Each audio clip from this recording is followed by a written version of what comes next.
Definitely looks thug life. I turn and walk into the press room. The long table has a black tablecloth over it with a backdrop of Stanley Cup playoffs all over it, mocking me.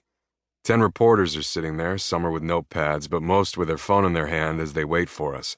I don't make any eye contact as I sit in the chair next to Leo. The first question is for me.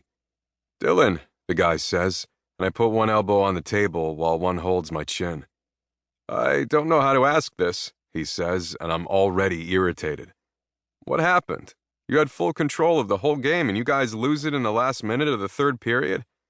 Wow, I think to myself. I rub my playoff beard and try not to roll my eyes. I fold my arms in front of me. Lots went wrong. We were in a good spot being up 3-1. They won the power play every time and we had trouble with the power kill. It gave them the lifeline they needed. And at the end of the day, the better team won. I shrug. There is nothing else I can say. There's a fuck ton I'm thinking, but nothing I'm going to say out loud, especially not to reporters. I've been here before. It's been the same story for the past 7 fucking years, and every single year I hope it's different. I hope that whatever fucking monkey is on the team is thrown off. The next question is for Leo, and he does the same thing as me.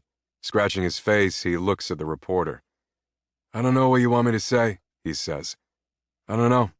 We needed to be better, and we weren't."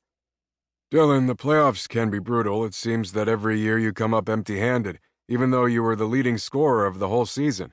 Actually, for the past 5 years, the two of you were either 1 and 2. How frustrating is it?" "Yeah," I say, and although I want to tell them to fuck off, I can hear my father in my head and also my grandfather. "Whatever you do, never ever let them know they got to you." I swallow. Obviously, it's unfortunate. It's something we have to take in and sit down over the next couple of days and discuss what we can do going forward. I look at the reporters and then look over at Leo.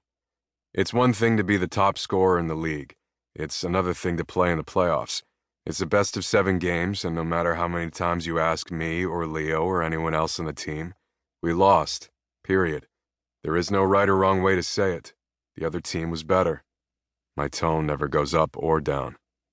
They won. We lost. You can spin the questions and you can change the words, but that is the only answer we have. I tap my finger on the table. It's been a long night, guys. I get up and Leo follows my moves.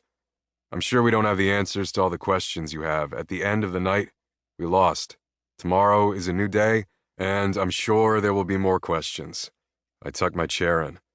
So let's get some rest, and we can answer all the questions in the next couple of days. I look over at Leo. "Night, boys," I say, and we walk out of the room.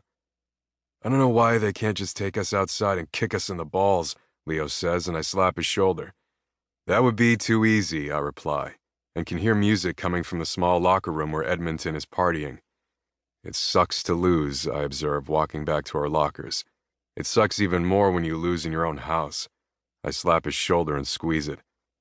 "It is always a pleasure playing with you," I say, and he just nods at me. I'm sure he wants to ask me what I mean, and I have to admit that all I need to do is get out of here before I say something I'll regret. I walk back into the room and can hear the other team celebrating as I grab my wallet, phone, and keys. Leo looks at me and nods as I walk out, not saying anything to anyone. I get into the car and it takes me 15 minutes to get out of the parking lot of the arena and in front of my driveway. The phone in my hand pings every 5 seconds, but I don't even have the energy to answer anyone. The phone rings in my hand, and I walk up the first 2 steps. I stop on the 3rd step when I see the brown bag in front of my door with the M logo on it. My heart speeds up in my chest while I grab the bag and walk into the empty house. Every single light is off, and the silence is almost deafening. I bring the bag up to my bedroom, the phone beeping in my hand yet again. I look down and see that I have over 50 text messages, no doubt from my family, but the one from Alex is on the top. Alexandra, the Spitfire, and also my best friend. I mean, when she's not telling me to fuck off, which lately has been happening more and more. "Alex, sorry I can't be there with you, but enjoy my Big Mac for me. Just like old times." I laugh thinking about how every single time I've lost in the playoffs, she's been there waiting for me. The ping in my chest starts as I think about how she is usually here when I need her. We would come back to my house, but there would be nothing open except McDonald's.